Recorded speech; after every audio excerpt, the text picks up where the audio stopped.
On the outskirts of a small village, lost in the dense forests, stood a house that was the subject of dark legends. The locals were afraid to even walk past it, for they believed it was cursed and filled with evil spirits. This house, empty for centuries, was a place that was whispered about only after sunset, when darkness swallowed everything around. Those who dared to go there alone only woke up in the morning to find themselves exhausted, with dark memories that never left them. I had heard a lot about him, but never believed in the legends of the curse. One day I decided to test my fate and traveled to that house. I packed my rucksack, took a torch and set off. The way to the house was not so easy.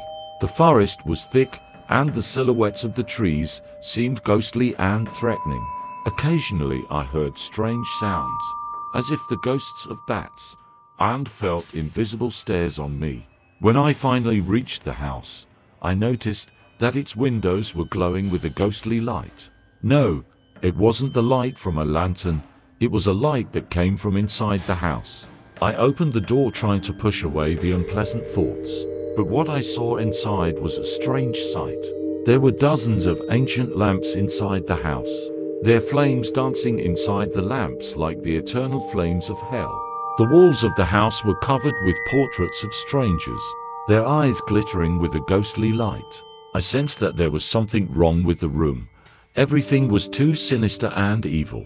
I began to look around the rooms, and each new door revealed more and more nightmarish sights. In one of the rooms, I saw an old wooden bed with something moving on it.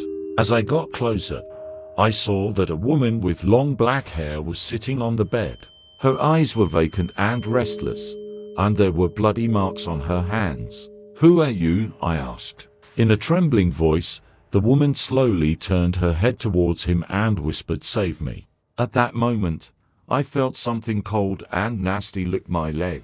I looked down and saw a hand sticking out from under the bed. The hand was contorted and wrapped in black hair. I rushed for the exit, but the door slammed in my face like a sudden whirlwind. I was left trapped in a house that seemed like a living thing ready to devour me. So I ran down the corridor, but every time I tried to run into a room, the doors closed in my face. I heard whispers coming from everywhere. The voices spoke of fear and terror, of the torment and suffering that was going on in that house.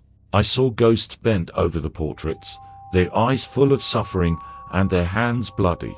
Hours turned into an eternity, and I felt his mind begin to waver under the terror that enveloped me. It seemed like I was on the verge of madness, but then I saw her again. The woman with the black hair. She stood in the center of the room, her eyes glittering, but now they were full of hope. "Save me," she whispered, and I felt a sense of urgency.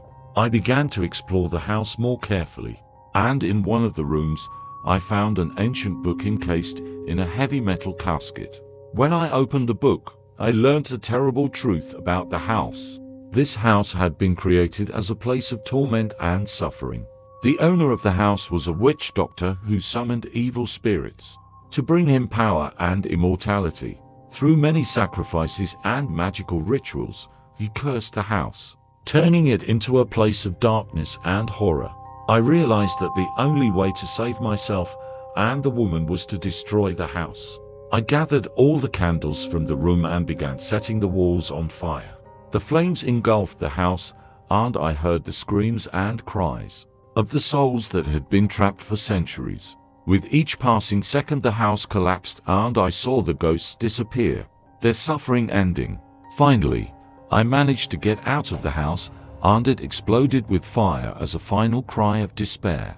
The woman with black hair disappeared, and I was left standing in front of the ruins. I realized that I would forever have these horrors in my memory, but I knew I had done the right thing by freeing souls, healed by eternal suffering.